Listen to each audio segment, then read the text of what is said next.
चलिए हम लोग प्रश्न के माध्यम से आधुनिक भारत को एक एक चैप्टर को समझ रहे हैं। इससे पहले यूरोपियों के आगमन के बारे में बता दिया गया है। आज हम लोग उत्तरकालीन मुगल सम्राट के बारे में जानेंगे और उसी से संबंधित प्रश्न को यहाँ लिखा गया है।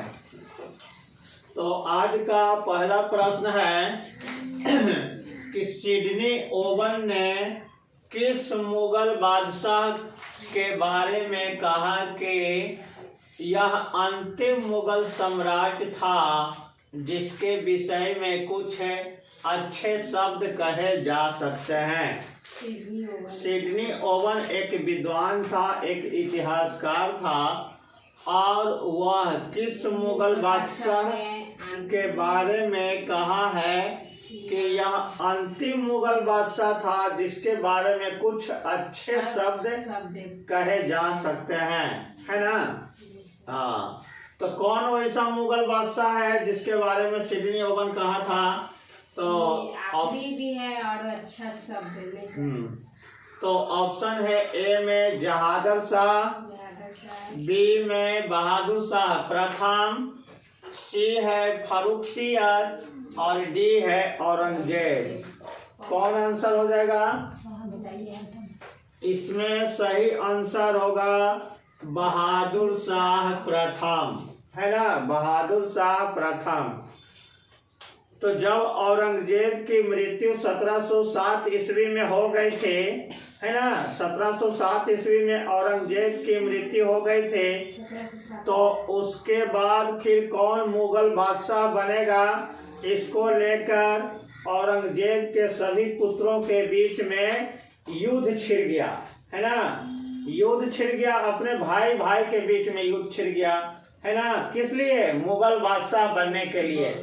हाँ, तो इसका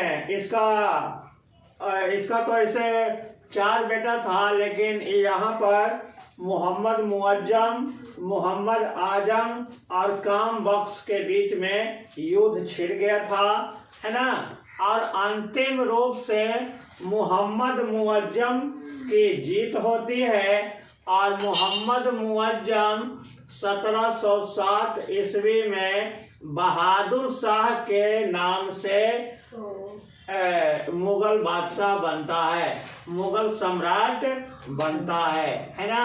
इसका असली नाम क्या रहता है? मोहम्मद मुअज्जम। और जब ये शासक बनता है तो अपना नाम कर लेता है बहादुर शाह। और आगे भी बहादुर शाह जफर बना है तो उसको बहादुर शाह द्वितीय कहा जाता है। आई पहली बार बना है इसलिए इसको बहादुर शाह प्रथम कहा जाता है। मोहम्मद मुअज्जम। हाँ, बहादुर शाह प्रथम 63 साल की आयु में शासक बना था। 63 साल की आयु इसका हो गया था तब यह शासक बना था। और 1707 से लेकर 1707 से 1712 ईस्वी तक यह शासक रहा था। और ये जब रहा तो सभी के साथ शांति व्यवस्था स्थापित करने का प्रयास किया, जैसे राजपूतों के साथ अच्छा संबंध स्थापित किया, सिखों के साथ भी स्थापित करने का प्रयास किया, लेकिन बंदा बहादुर जो है मुसलमान के खिलाफ हमला बोल रहा था तो ये बंदा बहादुर के खिलाफ युद्ध करता है। फिर जाट के साथ भी अस्थायी संधि स्थापित करता है। बुंदेला के सरदार छत्रसाल के साथ भी शांति स्थापित करता है। तो बहादुर शाह जब शासक बनता है तो सही ढंग से शासन चलाने का प्रयास करता है, लेकिन बहुत जल्द इसकी मृत्यु हो जाती है ना। 1707 में राजा बना और 1712 में इसकी मृत्यु हो गया। और इसके बाद जितना भी शासक बना सब बेकार बना, किसी में शासक वाला गुण किसी में नहीं था, है ना। तो चलिए, तो इसीलिए सिडनी ओवन कहा था कि यह अंतिम मुगल सम्राट है जिसके बारे में कुछ अच्छा कहा जा सकता है। इसके बाद जितना भी आया सब नालायक आया था, है ना। तो पहला क्वेश्चन समझ गए ना। अब क्वेश्चन नंबर 2 पर ध्यान देते हैं। तो क्वेश्चन नंबर 2 में कहा गया है कि जहांगीर शाह किसकी सहायता से शासक बना था, है ना। जहांगीर शाह किसकी सहायता से शासक बना था। तो देखिए, बहादुर शाह जब मर गया तो उसके बाद फिर भाइयों के बीच में शासक बनने के लिए आपस में लड़ाई छिड़ गया, जिसमें एक था जहांगीर शाह, एक था रफी उस शाह, एक था अजीम उस शाह और एक था जहान शाह, है ना। 4 भाइयों के बीच में फिर से युद्ध शुरू हो गया। कौन कौन 4 भाई था? पहला जहांगीर शाह, दूसरा अजीम उस शाह, तीसरा रफी उस शाह और चौथा जहान शाह, है ना। और जहांगीर शाह की सहायता कर रहा था जुल्फिकार खान। जहांगीर शाह की सहायता कौन किया था? जुल्फिकार खान। तो ये इसका सही आंसर इसमें क्या होगा? ऑप्शन दिया हुआ है सैयद बंधु, ए में, बी है जुल्फिकार खान, सी में मराठा और डी में जाट। तो 2 का सही आंसर क्या हो जाएगा? जुल्फिकार खान हो जाएगा। यानी जहांगीर शाह जुल्फिकार खान की सहायता से शासक बना था। कब बना था? 1712 ईस्वी में बना था, है ना।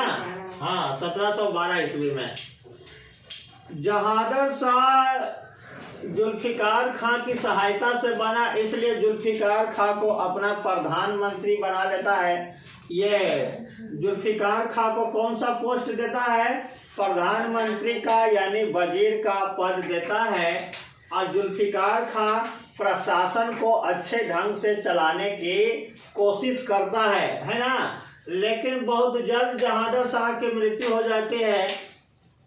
तो जुल्फिकार खान जब प्रधानमंत्री बना था तो इसने एक व्यवस्था चलाया था, इजारा व्यवस्था। इजारा व्यवस्था, है ना। इजारा व्यवस्था का मतलब होता है कि भू राजस्व को इकट्ठा करने के लिए, संग्रह करने के लिए नीलामी कर दिया। नीलामी माने ठेकेदारी पर दे देना, है ना। अब अपने भू राजस्व नहीं इकट्ठा करके क्या कर दिया? ठेकेदारी प्रथा चालू कर दिया। तो ठेकेदारी प्रथा को ही इजारा व्यवस्था कहा जाता है। तो क्वेश्चन पूछ देता है कि किसके द्वारा इजारा व्यवस्था की शुरुआत की गई थे? तो जुल्फिकार खान द्वारा इजारा व्यवस्था को शुरू किया गया था, है ना।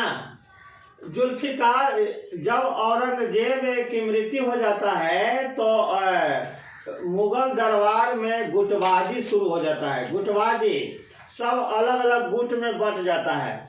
एक गुट रहता है तुरानी दल का, एक गुट रहता है ईरानी दल का, एक रहता है हिंदुस्तानी दल का, है ना। इस तरह से कई गुटों में सब जितना भी अधिकारी था सब गुट बाय गुट बंट जाता है। तो ये जुल्फिकार खान जो था ये ईरानी दल का था। ये किस दल का था? ईरानी दल का था, है ना। और इसी जुल्फिकार खान की सहायता से जहांगीर शाह शासक बनता है। जहांगीर शाह को लंपट मूर्ख भी कहा जाता है ना। और ऊपर बहादुर शाह को शाहे बेखबर। बहादुर शाह को किस उपनाम से जाना जाता है? शाहे बेखबर के नाम से। और जहांगीर शाह को लंपट मूर्ख कहा जाता है, लंपट मूर्ख। तो जहांगीर शाह जो है 1 साल से भी कम समय तक शासक रहा था, यानी 10-11 महीना में इसकी शासन से हटा दिया जाता है और इसको मार दिया जाता है ना। चलिए, ये समझ में आ गया कि नहीं? आ गया। चलिए अब क्वेश्चन नंबर 3 देखते हैं। लाल कुंवर वेश्या को किसने अपने दरबार में बढ़ावा दिया था, है ना। लाल कुंवर वेश्या को कौन मुगल राजा था, शासक था, जिसने अपने दरबार में उसको ज्यादा बढ़ावा दिया। तो कौन हो जाएगा, ऑप्शन है बहादुर शाह प्रथम, बी में है फारूक सियर, सी में है जहादर शाह और डी में है मोहम्मद शाह। तो कौन हो जाएगा सही आंसर, सही आंसर क्या हो जाएगा, जहादर शाह। जहादर शाह जो है लाल कुंवर वेश्या से प्यार करता था और इसको पूरा खुली छूट दिए हुए था दरबार में, है ना। दरबार में आने जाने राजनीति करने की इसको पूरा छूट दिए हुए था और इसी कारण जहादर शाह को लंपट मूर्ख कहा जाता है ना। इसी कारण इसको क्या कहा जाता है, लंपट मूर्ख। ये कभी कभी बिना कपड़े के दरबार में दौड़ते रहता था, पागल टाइप का, है ना। तो जहादर शाह को इसी कारण क्या कहा जाता है, लंपट मूर्ख, ध्यान रखिएगा, है ना। तो लाल कुंवर वेश्या को किसने बढ़ावा दिया, जहादर शाह ने। चलिए और जहादर शाह के बारे में पहले बता दिए हैं। अब क्वेश्चन नंबर 4 है, घृणित कायर के उपनाम से किसे जाना जाता है। घृणित कायर किसे कहा जाता है ना। आप देखिए औरंगजेब के बाद जितना भी शासक बन रहा है, मुगल शासक, सबका एक उपनाम जुटते जा रहा है। बहादुर शाह को साहिब-ए-खबर, जहादर शाह को लंपट मूर्ख, उसी प्रकार से घृणित कायर किसे कहा जाता है। तो ऑप्शन ए में है फारूक सियर, बी है जहादर शाह, सी है मोहम्मद शाह और डी है अहमद शाह। तो क्या हो जाएगा सही आंसर, फारूक सियर, है ना। घृणित कायर के नाम से फारूक सियर को कहा जाता है, जाना जाता है। अब क्यों इसको घृणित कायर कहा जाता है, तो इसका कहानी सुनिए। तो देखिए फारूक सियर जो है सैयद बंधु की सहायता से